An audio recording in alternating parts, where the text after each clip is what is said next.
একটা ১৬ মাসের বাচ্চার কিন্তু সম্পূর্ণ চাহিদাটাই লাগে, যা ওর শরীরের জন্য পুষ্টি যোগায় এবং শরীরের প্রোটিন, ফ্যাট সব কিছু জোগাড় করে। অনেকের বাচ্চাদেরই অনেকে অনেকভাবে খিচুড়ি রান্না করেন। বাট এইভাবে যদি আপনারা খিচুড়ি রান্না করেন তাহলে আপনার বাচ্চারা খাবে ১০০%। তো বিভিন্নভাবে আমি চেষ্টা করি আমি আমার বাচ্চাকে দৈনন্দিন জীবনে একেক দিন একেকভাবে রান্না করে দেওয়ার।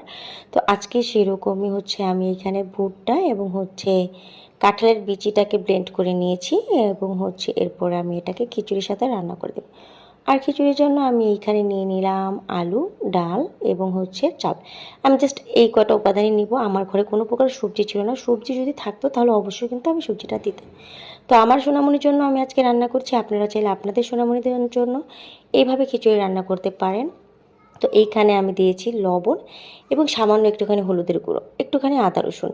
আর অবশ্যই আপনারা ১ বছর হওয়ার পরে লবণটা ইউজ করার চেষ্টা করবেন। ১ বছরের আগে লবণটা ইউজ একদমই করবেন না।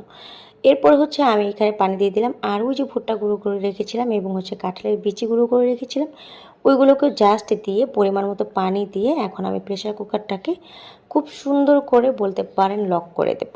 মানে ঢাকনা দিয়ে খুব সুন্দর করে ঢেকে দেবো যেই পর্যন্ত না এটা হয়ে এসেছে। তো এই প্রেসার কুকার থেকে আমি এখানে পাতলে ট্রান্সফার করে নিলাম। তো এই যে দেখেন আমার কিন্তু একদম মেল্ট হয়ে গিয়েছে। আপনারা চাইলে এটা ডাল ঘুটনি দিয়ে গোটা দিতে পারেন, বাট হচ্ছে আমি আমার মেয়েকে এরকমই খাওয়াবো, তো এরকমই রেখে দিচ্ছি। আপনারা চাইলে এইভাবে বাচ্চাদেরকে খুব হেলদি একটা